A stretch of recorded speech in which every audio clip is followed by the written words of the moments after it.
Президента Южной Осетии Анатолия Бибилова встречали вице-президент Абхазии Виталий Габня, министр иностранных дел Даур Ковы, глава администрации Гагарского района Заур Баганба, министр иностранных дел Республики Южная Осетия Дмитрий Медуев, чрезвычайный и полномочный посол Республики Абхазия в Южной Осетии Алан Илбакиев и чрезвычайный полномочный посол Южной Осетии в Республике Абхазия Олег Бациев.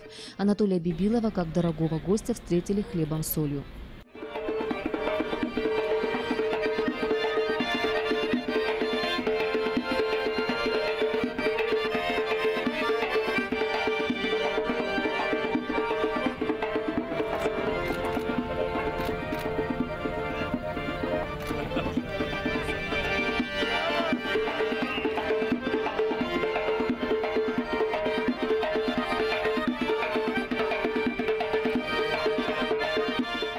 По дороге в Сухум члены делегации сделали остановку в городе Гагра, где возложили цветы к памятнику добровольцам из Южной Осетии, павшим за свободу и независимость Абхазии.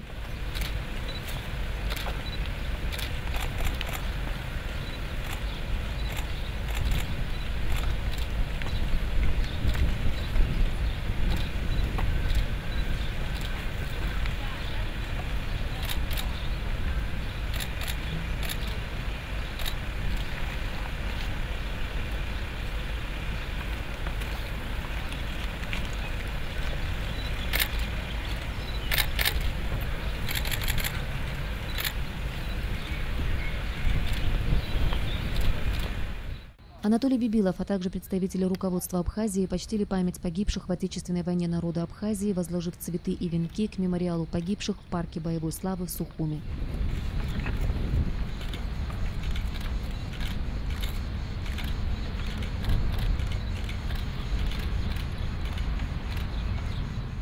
Делегация Южной Осетии во главе с президентом Анатолием Бибиловым возложила цветы к мемориалу первого президента Республики Абхазия Владислава Ардзенба в селе Нижняя Ишера.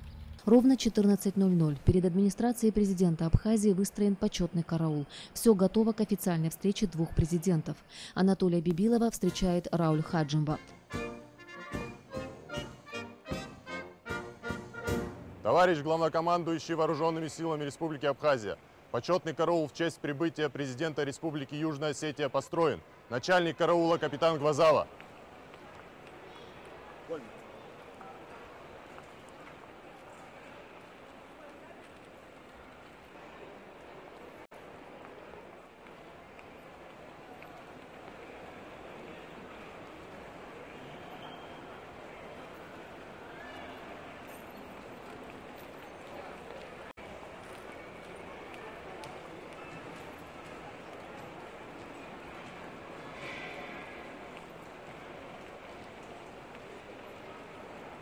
Господин президент Республики Южная Осетия, почетный караул в честь вашего прибытия в столицу Республики Абхазия, город Сухум, построен. Начальник караула капитан Гвазава.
Главы государств по очереди представляют друг другу членов официальных делегаций.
Затем в Большом зале администрации президента началась двусторонняя встреча президента Абхазии Рауля Хаджимба и президента Южной Осетии Анатолия Бибилова.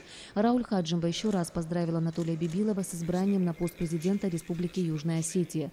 Между странами уже подписано 8 двусторонних документов, и развитие наших взаимоотношений будет продолжаться по всем направлениям, подчеркнул президент Абхазии. Анатолий Бибилов поблагодарил Рауля Хаджимба за теплый прием и отметил, что страну души Абхазию и Южную Осетию связывают самые душевные отношения, и это взаимодействие должно расти во благо наших народов. Анатолий Бибилов пригласил Рауля Хаджимба посетить Республику Южная Осетия с официальным визитом. Нас сегодня связывают многие моменты, которые складывались не сегодня, не вчера, а еще давно. И я думаю, что нам следует приумножать эти отношения, которые традиционно складывались еще нашими предками. Нас связывает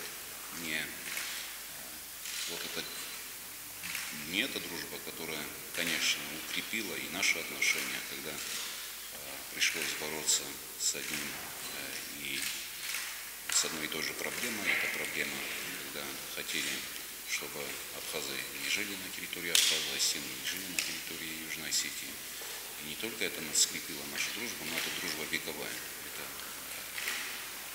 Об этом заявили и начали делать наши предки. Я думаю, что мы не просто должны, а обязаны нарастить вот эти взаимоотношения, которые у нас сложились. После встречи двух президентов состоялись двусторонние переговоры в расширенном формате. Представители официальных делегаций Абхазии и Южной Осетии обсудили перспективы двусторонних взаимоотношений. По окончании переговоров в Большом зале прошла церемония подписания плана консультаций между Министерством иностранных дел Абхазии и Южной Осетии. Подписи под документом поставили главы внешнеполитических ведомств двух стран Даур Ковы и Дмитрий Медоев.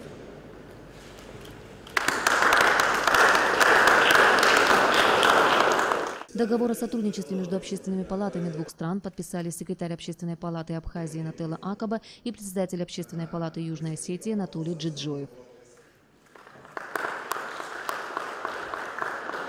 После подписания соглашений президенты двух стран Рауль Хаджимба и Анатолий Бибилов встретились с журналистами. Тема нашей сегодняшней встречи глав двух государств – это дальнейшее развитие взаимоотношений между Южной Осетией и Абхазией. Направлений достаточно много. За это время подписано 8 документов двухсторонних, но поле деятельности достаточно широкое, и мы уверены в том, что все эти работы будут продолжены. Был период, когда интенсивность этих отношений немного снизилась, но сегодня следует все это поднять на достаточно высокий уровень. Есть вопросы, связанные с экономикой. Хотя многие говорят, логистические возможности являются не самыми лучшими, но есть маневры, вернее, поле для маневров, где мы можем и в этом направлении активно работать. Вопросы культуры, вопросы гуманитарной сферы. Сегодня уже вы видели и были очевидцами подписания соответствующего соглашения между общественными палатами Республики Южная Осетия и Абхазия. Я думаю, что здесь тоже есть возможности для того, чтобы показать, насколько наши общества ушли вперед. Конечно же, отношения, которые на сегодняшний день есть между Республикой Южная Осетия и Республикой Абхазия, они высокие, но у нас есть возможности для того, чтобы выводить их еще на более высокий уровень. Я уверен, убежден, что наше желание и президента Абхазии, и президента Южной Осетии в первую очередь исходят из интересов наших народов. Считаю, что кто бы ни был президентами наших двух братских республик, мы обязаны эти отношения сохранять, мы обязаны эти отношения приумножать, и эти отношения должны быть абсолютно на всех направлениях жизнедеятельности наших государств, жизнедеятельности наших народов. Возможностей, как подчеркнул Рауль Джумкович, у нас предостаточно. Я могу вам пример такой привести. Будучи министром МЧС Южной Осетии, мы довольно-таки тесно взаимодействовали с соответствующей структурой Абхазии. Мы отправляли сюда, в Абхазию, наших спасателей. Они здесь проводили совместные учения, обучали друг друга, передавали опыт. И вот это одно из направлений. Сегодня мы уже подчеркивали и про культурные мероприятия, которые сегодня проходят в Абхазии. Вот эти направления развития, абсолютно во всех направлениях, подчеркиваю, должны найти свое развитие. И мы, как руководители двух наших братских республик, конечно, этому будем способствовать. Скажите, пожалуйста, вот в экономической сфере какие у нас могут быть взаимоотношения между двумя республиками? В Абхазии есть вопросы, связанные с темой развития инфраструктуры туризма, горного туризма.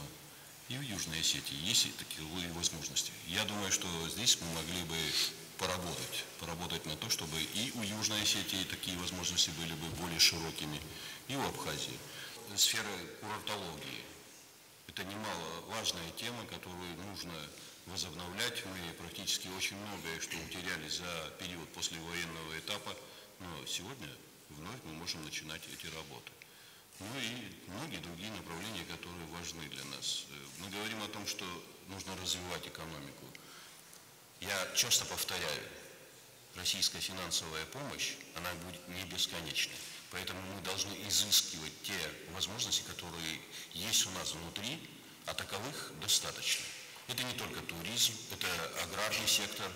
В Южной Осетии достаточно активно развивалось в свое время садоводство. Я знаю, это одна из самых таких активных, как говорится, территорий, которая занималась и этими направлениями сельского хозяйства. Почему бы и нам в этих направлениях не работать вместе?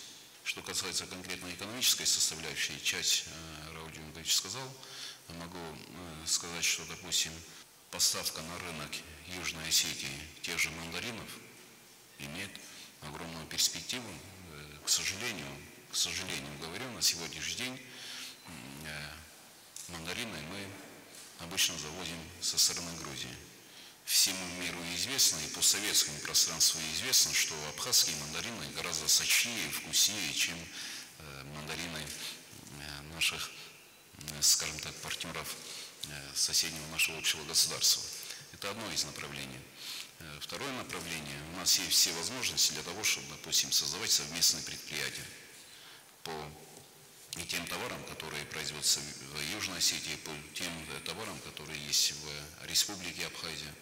Рынок для того, чтобы нашими совместными усилиями, совместными предприятиями выходить на российский рынок, сегодня мы должны понимать, что география рынка, где мы можем быть представлены на самом высоком уровне, оно расширяется. Поэтому, опять-таки, все перспективы есть.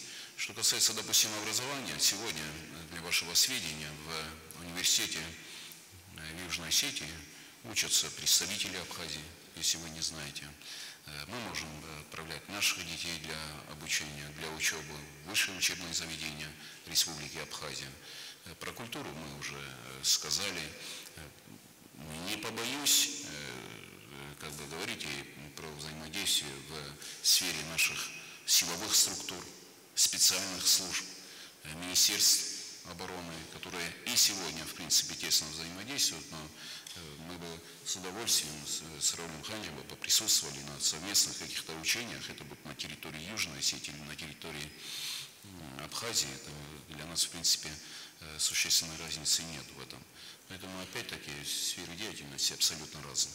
У меня вопрос к президенту Южной Осетии. Всем известно, что наши ведомства, министерства тесно контактируют, взаимодействуют, сотрудничают. А вот как вы думаете, имеет ли смысл создать такую совместную группу, которая будет продвигать интересы на международных площадках, таких как консультации женевские, в России какие-нибудь неправительственные организации, когда будут собираться, чтобы вот эта совместная группа абхазо-осетинская вместе могла бы взаимодействовать и продвигать интересы политические? Как и везде, в том числе, скажем так, в том числе и в Америке, к неправительственным организациям, конечно, обычно очень пристальное внимание.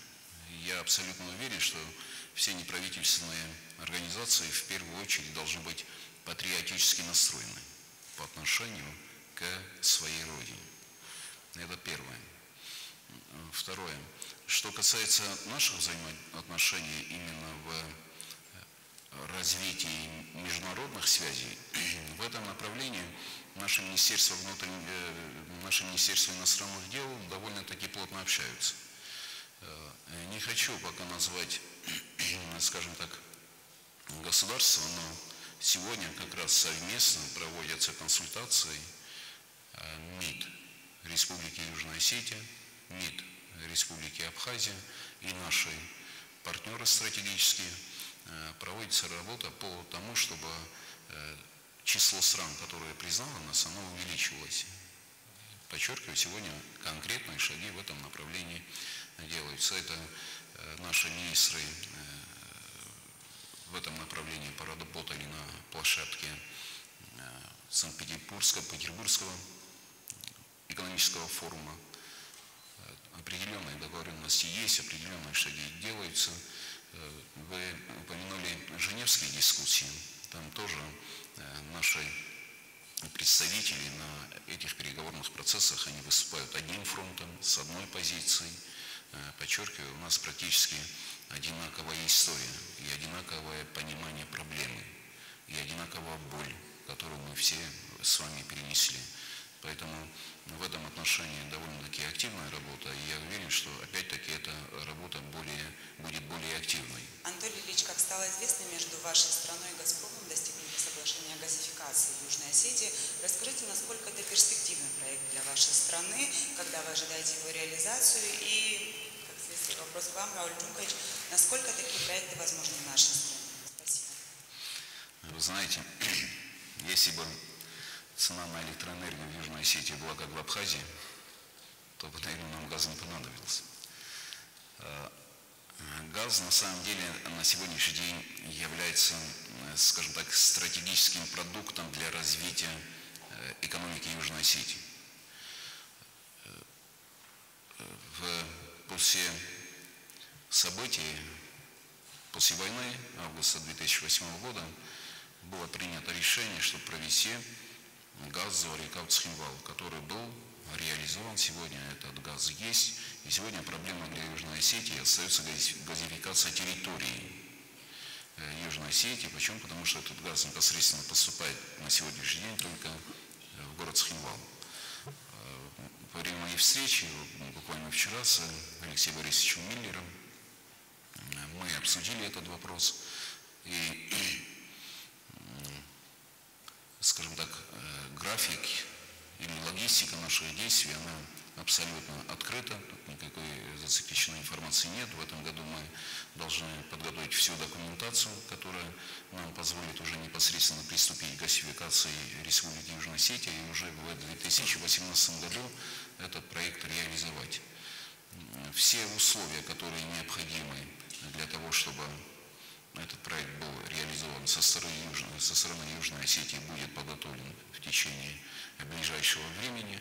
И я думаю, что в этом году будут проработаны проектно-сметная документация, экспертизы, согласования с соответствующими министерствами и ведомствами. И уже в 2018 году начнется реализация этого проекта. На сегодняшний день, наоборот, речь идет о том, чтобы мы подписали соглашение с Российской Федерацией, чтобы за поставляемый газ сняли таможенную пошлину.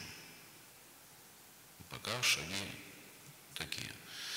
Значит, без сомнения, Российская Федерация и мы, без сомнения, заинтересованы. Стоимость газа, она особо не будет отличаться от стоимости в целом по Северному Кавказу, но те условия, которые есть сегодня в Южной Осетии, и те цели, поставленные именно на повышение зарплаты в Южной Осетии до уровня Северокавказских республик, оно будет именно в той последовательности, которая будет комфортна для населения Республики Южная Осетия.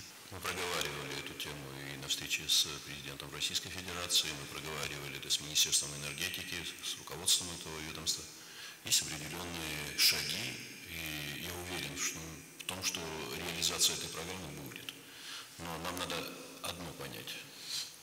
Мы не самые лучшие плательщики по той части, которая у нас есть. И здесь заметил Анатолий Ильич.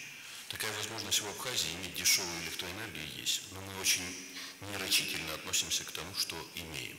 Поэтому нам надо научиться платить за электроэнергию, а за газ это будет производное от того, как мы будем платить за ту потребляемую электроэнергию, которая сегодня у нас имеется. Но газ нам нужен и необходим как альтернативная возможность в случае тех ситуаций, которые складываются за последние годы, которые хорошо вам известны, в связи с падением уровня на плотине, придется решать вопросы и газификации нашей страны, вне зависимости от той ситуации, которая, к сожалению, я еще раз говорю, складывается в оплате за потребляемую электроэнергию, за газ. Не должно, понимаете, ложиться бременем на республику. И так у нас очень много сложных процессов. За потребляемый газ нам придется платить уже в другой стране, а там спуска не будет. А здесь мы еще пытаемся как-то выходить из этой ситуации. Ни в коем случае, конечно, не позволю себе никогда влезать во внутренние дела Абхазии, но на самом деле, вот когда мне сказали, что цена за электроэнергию 34 копейки, да? 40 копеек. Для юридических 80. 40 копеек. И как бы не платят, для меня это было удивительно. Для сравнения, чтобы вы понимали, у нас стоит электроэнергия 2 рубля 64 копейки. И когда я слышу, что 40 копеек не платят, для меня это непонятно, конечно. Более того, у нас юридические потребители, юридические лица платят 3 рубля 81 копейка. Поэтому нам очень везет с ценой на электроэнергию, и дай Бог, чтобы оно сохранялось. Это очень хорошо. В завершении официальной встречи главы государств и члены делегации вышли на пешую прогулку по набережной Сухума. Прогулка двух президентов по набережной Сухума больше похожа на передышку после насыщенной официальной программы. Рауль Хаджинба угостил коллегу чашкой кофе на знаменитой Брехаловке. А погода, словно хотела сделать пребывание гостей из Южной Осетии еще более приятным, спрятала солнышко за тучи, и с моря подул прохладный морской бриз. Анатолий Бибилов пил кофе и внимательно слушал рассказы об Абхазии. В нашей стране президент Южной Осетии бывал не раз, но в музее боевой славы имени Ардзинба побывать раньше ему не удавалось. Анатолий Бибилов с удовольствием принял приглашение посетить памятник воинской доблести. В каждой комнате музея собраны экспозиции на отдельную тему. Например, здесь документы и рукописи первого президента, главнокомандующего Владислава Ардзинба. Конечно же, он был бы одним из величайших ученых-хитологов, если бы не то, что произошло. Надо было возглавить народ, который должен был себя защитить. Но и наука оказалась в стороне. Ведь он не был военным человеком. а мысли у повоенного. Следующая экспозиция – оружие времен Отечественной войны. Все образцы настоящие. Кое-что в музее отдали ветераны, часть со складов. А Шайтан Трубаст Хуарчала, ведь именно там в период войны выпускали оружие, пусть даже и с таким совсем не военным названием. В зале памяти женщин, отдавших жизни за свободу Абхазии, Рауль Хаджинба и Анатолий Бибилов провели больше всего времени. Они вглядывались в каждую фотографию, пытаясь запечатлеть в памяти образы героинь. Президент Южной Осетии сделал запись в гостевой книге. Братскому абхазскому народу он в первую очередь желает мира. У народа, у которого есть память о прошлом, о прошлых трагедиях, о войне, у этого народа есть будущее. Мы прекрасно понимаем, что без вот этого музея, без памяти о тех ребят, которые отдали свои жизни, без того, чтобы не показывать это молодым детям, завтрашнему дню, конечно, будущего нет. Меня в этом музее больше, как говорят, зацепило за душу те девушки, молодые девушки, которые отдали свою жизнь за будущее Абхазии. Мужчины, да, мужчины, понятно, это их работа защищать свою землю, но ведь если вдуматься, вот эти молодые девушки отдали свою жизнь за спасение этих мужчин и за спасение самой, в общем-то, Абхазии. Поэтому, конечно, вечная память, которые погибли, и, конечно, огромное спасибо тем людям, вот, которые здесь стоят, которые сохраняют всю эту память и приумножают вот те материалы, которые нам говорят о трагедии, которая была здесь, в Республике Абхазия. И, конечно же, мирного неба абхазскому народу. Абхазский народ достоин, чтобы жить в мире, в спокойствии, и чтобы она, наша родная республика, развивалась. Первый день официального визита президента Южной Осетии Анатолия Бибилова завершился встречей с детьми из Южной Осетии, отдыхающими в Абхазии. Приезд юго-осетинских детей стал возможен благодаря приглашению премьер-министра Беслана Барцыц во время посещения им одной из хинвалских средних школ. Анатолий Бибилов и Рауль Хаджинба поинтересовались у ребят, как им отдыхается здесь. Дети с удовольствием поделились с ними своими впечатлениями. В субботу Анатолий Бибилов отбыл из Абхазии.